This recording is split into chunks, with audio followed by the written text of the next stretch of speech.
काळ, एक्झिमा मूळ कारण व होमिओपॅथी उपचार. आता एक्झिमा का होतो?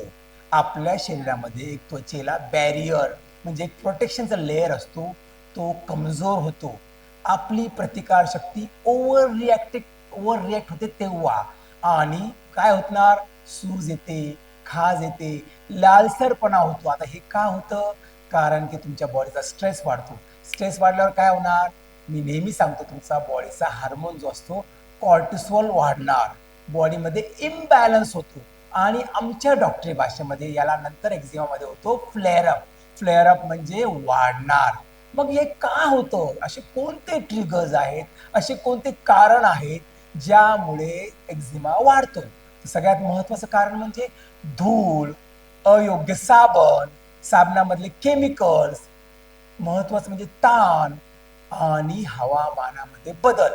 ज्या ज्या वेळी हवामानामध्ये बदल होतो, थंडी हवा चालणे, असे जे बदल होतात, यामुळे तुमचा एक्झिमा वाढतो. आणि आणखी एक महत्वाचं कारण म्हणजे इंग्रजीमध्ये त्याला म्हणतात फूड सेन्सिटिव्हिटी, म्हणजे जेवणामधले काही घटक जे तुम्हाला सहन होत नाही, ॲलर्जी असते, त्यामुळे सुद्धा एक्झिमा वाढतो. ठीक आहे ना? एक्झिमा मूळ कारण व होमिओपॅथी उपचार. आता घेऊया मूळ लक्षणे म्हणजे सिम्पटम्स. सगळ्यांना माहिती आहे, सगळ्यांना अनुभव केलेला आहे, एक्झिमामध्ये त्वचा कोरडी, खवलेदार, खाज येणे, त्वचेवरती लाल चट्टे येणे, सूज येणे, काही पेशंटमध्ये तर द्रव्य बाहेर येतं, रात्री खाज वाढते, आणि वारंवार सीझनच्या बदलामुळे फ्लेअरअप होतो म्हणजे वाढ होतं. तर हे होते सिम्पटम्स. ठीक आहे. एक्झिमामध्ये काय होतं? तुमची जी इम्युन हायपर सेन्सिटिव्हिटी म्हणजे जे आतून बॅलन्स असतो, ते होमिओपॅथी बॅलन्स करते.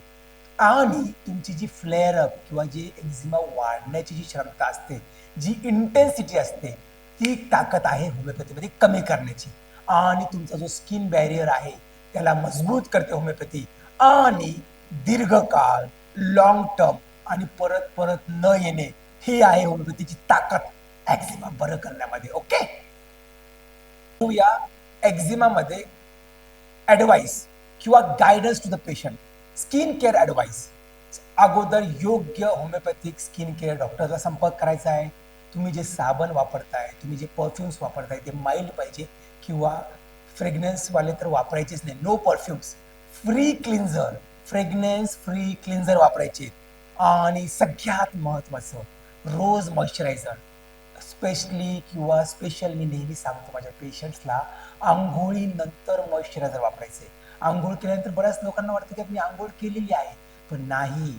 गरम पाण्याने आंघोळ केल्यामुळे तुमची त्वचा कोरडी होते, ड्राय होते, आणि या ड्रायनेसला प्रोटेक्शन करण्यासाठी तुम्हाला रोज मॉइश्चरायझर वापरायचे. त्यानंतर धूळ, साबण हे योग्य पाहिजे आणि प्रोटेक्शन भेटलं पाहिजे. आणि सगळ्यात महत्त्वाचं, नो परफ्युम्स. परफ्युम्स म्हणजे तुम्ही जे स्प्रे वापरता. मी पेशंट्सला अपील करतो, एक्झिमा हा 100% बरा होऊ शकतो, पण वेळ आणि योग्य उपचार लागतात. फक्त क्रीम्स नाही. हा, मॉइश्चरायझर तुम्ही यूज करू शकता, पण आपल्याला जायचंय रूट कॉज म्हणजेच मूळ कारणापर्यंत. मग तो उपचार आहे फक्त होमिओपॅथीमध्ये शक्य. कारण की होमिओपॅथी तुमचा फ्लेअरअप वाढण्याची जी एक्झिमाची ताकद आहे ती थांबवणार आहे, तुम्हाला दीर्घकाळ आराम देणार आहे, आणि रिमिशन म्हणजे जे परत परत जो हा आजार होतो ते थांबणार आहे. आपली केस टेकिंग योग्य होमिओपॅथी डॉक्टर्सकडे करायची आहे, आणि आजच उपचार घ्यायचा आहे. तुम्ही मला सुद्धा कॉन्टॅक्ट करू शकता. माझा नंबर आहे 8668689284. Thank you one and all.